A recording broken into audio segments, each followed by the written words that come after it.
पिछले वाले वीडियो में आप सभी ने वृद्धि और विकास के संदर्भ में सारे टर्म्स को जाना था। आज के इस वीडियो में आप वृद्धि एवं विकास को प्रभावित करने वाले कारकों के बारे में अध्ययन करेंगे। यह जो टॉपिक है वह टीचर एग्जामों के लिए बहुत ही महत्वपूर्ण टॉपिक है। मैं राजन कुमार रोशन स्वागत करता हूं आप सभी को अपने YouTube channel are study CTET point पे। तो चलिए हम लोग जो है इस वीडियो में वृद्धि और विकास को प्रभावित करने वाले कारक के बारे में अध्ययन करते हैं और जानते हैं कि वो कौन कौन से कारक है जो बालक की वृद्धि और विकास को प्रभावित करता है। तो देखिए, बालक को वृद्धि और विकास को प्रभावित करने वाले कारक की अगर बात कर लें तो वो कारक हमारे दो तरह के होते हैं। एक होता है आनुवंशिकता या फिर वंशानुगत कारक जिसको बोलते हैं अंग्रेजी में जेनेटिक फैक्टर, और दूसरा होता है हमारा वातावरणीय कारक जिसको एनवायरमेंटल फैक्टर्स बोला जाता है। तो ये दोनों कारक है, एक होता है आनुवंशिकी और दूसरा होता है वातावरण। ये दोनों मिलके बालक की वृद्धि और विकास को प्रभावित करते हैं। बालक का वृद्धि और विकास जो है ये इन दोनों से प्रभावित होता है, किसी एक से प्रभावित नहीं होकर बल्कि इन दोनों से प्रभावित होता है। आनुवंशिकता और वातावरण दोनों बालक की वृद्धि और विकास को प्रभावित करते हैं। तो चलिए सबसे पहले देखते हैं कि बालक के वृद्धि और विकास को प्रभावित हमारे आनुवंशिकता किस तरह से करता है। आनुवंशिकता से हमारे बालक की वृद्धि और विकास किस तरह से प्रभावित होता है, इसको जानते हैं। सबसे पहले देखिए आनुवंशिकता क्या होता है। तो जैसा आपने देखा होगा कि प्रत्येक व्यक्ति का शारीरिक बनावट, रंग, रूप तथा गुण एक दूसरे से अद्वितीय होता है। यह वंशानुगत से प्रभावित होता है। ठीक है, जैसे कि आपने संसार में बहुत सारे लोगों को देखा होगा तो आप पाए होंगे कि प्रत्येक व्यक्ति का जो बनावट होती है, रंग, रूप, शारीरिक स्ट्रक्चर, वो सारे एक दूसरे से भिन्न होता है, यानी कहे तो एक दूसरे से अद्वितीय होता है। और यह जो है वंशानुक्रम से प्रभावित होता है। कहने का मतलब यह जो अद्वितीय हो रहा है रंग, रूप में, शारीरिक बनावट में, लंबाई में इत्यादि, ये सारे जो उसके विभिन्नता का जो प्रतीक दे रहा है, ये सब हो रहा है हमारे आनुवंशिकता के कारण, वंशानुक्रम के कारण।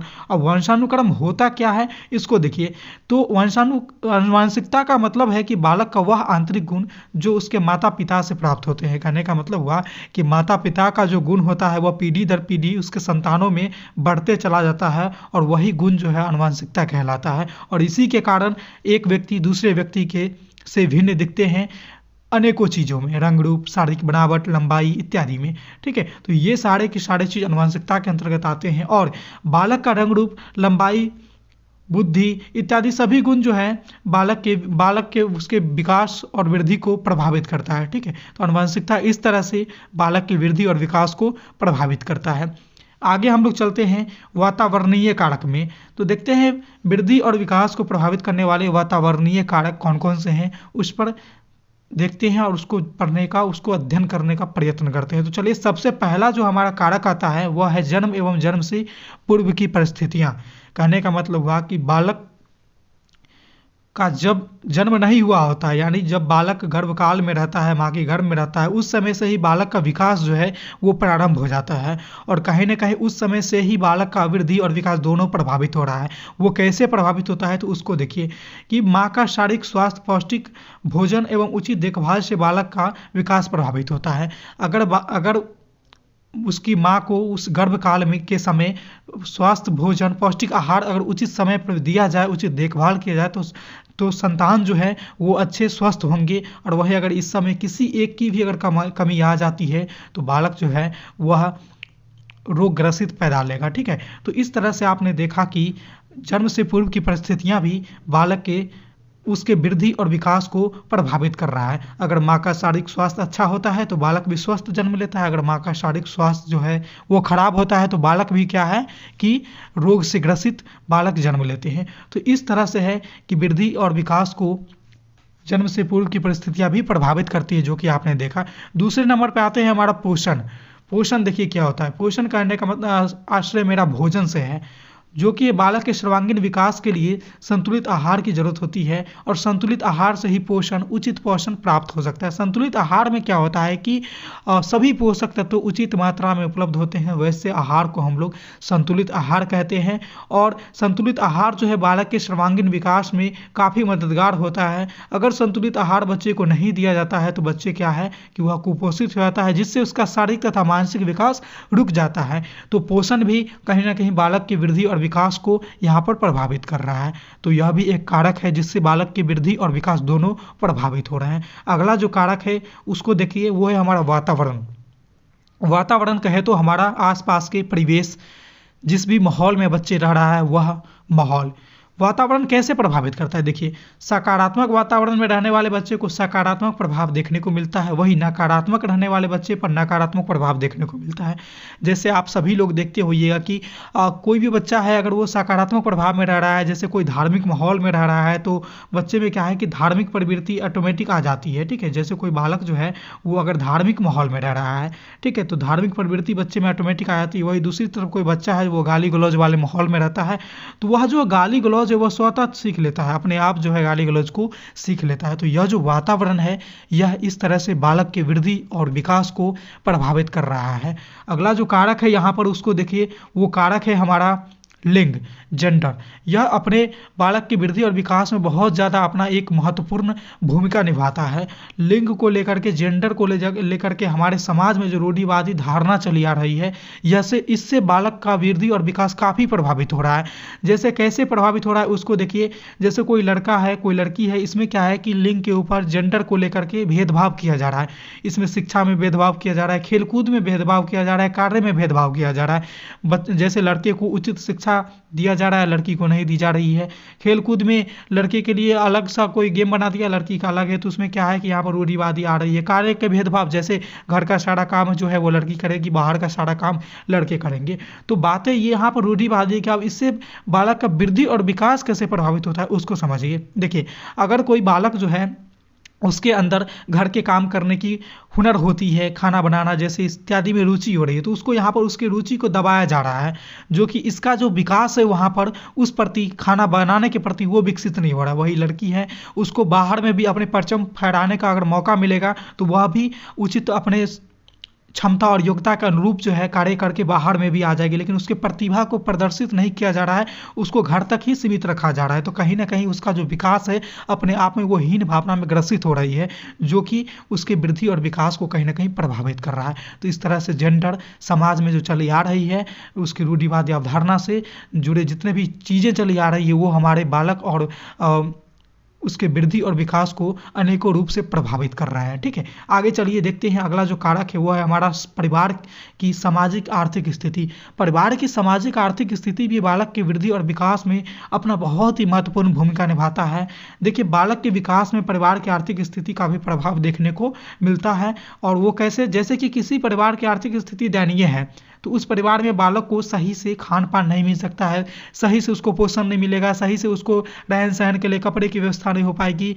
ठीक है, तो उसके जैसे जलवायु परिवर्तन के अनुरूप जो है उसको जलवायु परिवर्तन के से विकार जो आएगी, मौसमी संबंधी विकार है, उससे बचने के लिए उसके पास साधन नहीं होते हैं, तो वह उसको कहीं ना कहीं उसके स्वास्थ्य को प्रभावित करता है, जिससे उसके बाल विकास को, उसके वृद्धि को ये प्रभावित कर रहा है। ठीक है, जिससे क्या हो रहा है कि उसका विकास रुक जाएगा।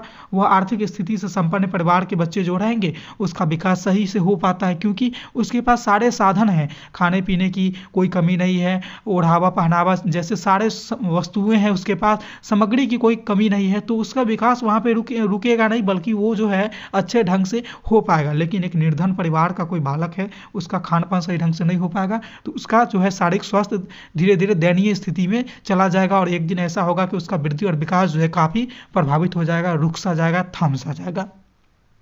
तो आपने परिवार की सामाजिक आर्थिक स्थिति को देखा। आगे देखिए क्या हो रहा है कि आगे है एक शिक्षक। शिक्षक भी हमारे बालक जो है उसके वृद्धि और विकास में भूमिका निभाते हैं। एक शिक्षक कैसे भूमिका निभाते हैं उसको देखिए। शिक्षक का काम होता है शिक्षा प्रदान करना, लेकिन बालक के वृद्धि और विकास में शिक्षक अहम भूमिका निभाती है। वो कैसे, तो देखिए कोई शिक्षक बच्चे को शिक्षा तो दे रहे हैं, लेकिन शिक्षा देने के संदर्भ में वो किन किन चीज़ों की शिक्षा दे रहे हैं, तो देखिए शिक्षक बालक का संवेगात्मक, संज्ञानात्मक और सामाजिक विकास इत्यादि का गुण सिखलाते हैं, और साथ में वो खेलकूद, व्यायाम जैसी शिक्षा भी देते हैं। तो खेलकूद और व्यायाम, ये जो दो टर्म आपने देखा, दो शब्द यहाँ पर, खेलकूद और व्यायाम, इससे हमारा शारीरिक विकास काफ़ी अच्छे ढंग से हो पाता है। ठीक है, मतलब कहे तो हमारा वृद्धि, जैसे हाथ पांव में वृद्धि, शारीरिक मोटाई, लंबाई, चौड़ाई इत्यादि का जो वृद्धि है, ये हमारा खेलकूद और व्यायाम इससे काफ़ी ज़्यादा प्रभावित हो रहा है। तो एक शिक्षक खेलकूद और व्यायाम के कार्य को करवा रहे हैं, तो टीचर यहाँ पर इसके उत्तरदायित्व बनते हैं। किसके, तो उसके व्यायाम और खेलकूद जैसे क्रियाकलापों के, तो कहीं ना कहीं शिक्षक के द्वारा ही यह क्रिया संपन्न होती है। इसीलिए शिक्षक को भी कहा जाता है कि वह भी बालक के वृद्धि और विकास को प्रभावित करते हैं। ये तो हमारा उसकी वृद्धि जो प्रत्यक्ष रूप से देखे उसको दिखा रहा है। संज्ञान और संवेग ये दोनों वृद्धि कराएंगे शिक्षक, ये हमारे आते हैं विकास के अंतर्गत। ठीक है, तो इससे आपने देखा कि शिक्षक भी कहीं ना कहीं बालक की वृद्धि और विकास में अपना भूमिका को निभा रहे हैं। अगला जो हमारा यहाँ पे कारक है और सबसे महत्वपूर्ण इंपॉर्टेंट कारक है वो है हमारा जनसंचार माध्यम। जनसंचार माध्यम से आज बालक सबसे ज़्यादा प्रभावित हो रहे हैं, सबसे ज़्यादा बच्चे वहीं से सीख रहे हैं, सबसे ज़्यादा बच्चे गुण भी वहीं से सीखते हैं और अब गुण भी वहीं से सीख रहे हैं जनसंचार के माध्यम से ही। चलिए आप देखते हैं कि जनसंचार होता क्या है। तो आज के दौर में बच्चे अधिकतर समय जो अपना TV, laptop, desktop, Google, Instagram, Facebook, film, magazine, Twitter इत्यादि पर जो है व्यतीत कर रहे हैं। ठीक है, तो इससे बच्चे का वृद्धि और विकास किस तरह से प्रभावित हो रहा है, कौन कौन सी चीज़ पर, तो जैसे सबसे ज़्यादा देखेंगे बच्चे गूगल, फिर आ जाते हैं हमारा इंस्टाग्राम है, फेसबुक है, ट्विटर है, यहाँ पर हमारा यूट्यूब का प्लेटफॉर्म है। तो इससे क्या है, तो बच्चे को देखिए यहाँ पे वृद्धि और विकास प्रभावित ये किस ढंग से कर रहा है। जैसे गूगल, सबसे पहले गूगल की बात कर लें तो गूगल पे बच्चे को यहाँ पर चीज़ें सीखने को भी मिलती है। ठीक है, यूट्यूब पे बच्चे सीख रहे हैं, जैसे आप यहाँ पर एक लर्नर का भी काम कर रहे हैं, जो हमारे वीडियो का भी आप देख रहे हैं, तो आप यूट्यूब से यहाँ पर सीख रहे हैं। तो क्या है कि आपके यहाँ पर विकास हो रहा है, आपके अंदर ज्ञान की यहाँ पर बढ़ोतरी हो रही है। तो गूगल जैसे कोई चीज़ बच्चे यहाँ पे नहीं जानकारी मिल पाती है, वो संतुष्ट नहीं हो पाते हैं, तो वो गूगल की सहायता लेते हैं, वहाँ पे वो चीज़ों को सर्च करते हैं। तो बच्चे वहाँ पर वो चीज़ों को सर्च किए, वहाँ पे उसको जो है जवाब मिल गया, वो संतुष्ट हो जाते हैं। तो वहाँ पर क्या है कि बच्चे को ज्ञान में बढ़ोतरी मिली, बच्चे वहाँ से कुछ चीज़ों को सीखा, तो यहाँ पर क्या है कि बच्चे का विकास हुआ। इसी तरह से इंस्टाग्राम पे बच्चे कोई चीज़ ऐसे सीखते हैं, फेसबुक पे बहुत सारे ऐसे पोस्ट आते हैं जो बच्चों के लिए उपयोगी भी है। तो यहाँ पर क्या हो रहा है कि गूगल, फेसबुक, इंस्टाग्राम, यूट्यूब ये सारे जो हमारे जनसंचार के माध्यम है, कहीं ना कहीं इससे बच्चे बहुत ज़्यादा प्रभावित हो रहे हैं। बच्चे के ये विकास में, उसके वृद्धि में बहुत महत्वपूर्ण भूमिका निभा रहा है। अब बात करेंगे ये वृद्धि, आपने तो सोच रहे होंगे कि वृद्धि के अंतर्गत तो शारीरिक वृद्धि हो रही है, उसके लंबाई चौड़ाई में वृद्धि होगी, तो ये कैसे गूगल से संभव है। तो देखिए उचित यहाँ पर भोजन चाहिए शारीरिक वृद्धि के लिए। तो बच्चे को अगर नहीं पता है कि संतुलित आहार में क्या क्या सब आते हैं, तो वो गूगल पे जाके सर्च करेंगे, यूट्यूब पे जाके सर्च करेंगे, कैसे बॉडी को बिल्ड किया जाता है। ठीक है, बॉडी बिल्ड कैसे किया जाएगा, इसका वीडियो वो यूट्यूब पे जाके देखेंगे। जिम वगैरह, व्यायाम वगैरह का यहाँ पर क्लिप को देखेंगे, वो इंस्टाग्राम पे भी मिल जाएगा, फेसबुक पे भी मिल जाएगा। तो कहीं ना कहीं ये सारे चीज़ जो है मिलकर के बालक की वृद्धि और विकास को प्रभावित कर रहे हैं, उसको बनाने में काफ़ी ज़्यादा मदद कर रहे हैं। तो इसीलिए जनसंचार माध्यम जो है आज के दौर में सबसे ज़्यादा प्रभावित करने वाले माध्यम है। इसमें क्या है कि ये सारी चीज़ें जनसंचार के माध्यम से इसको द्वारा बच्चे जो है अनेकों चीज़ों को सीखते हैं।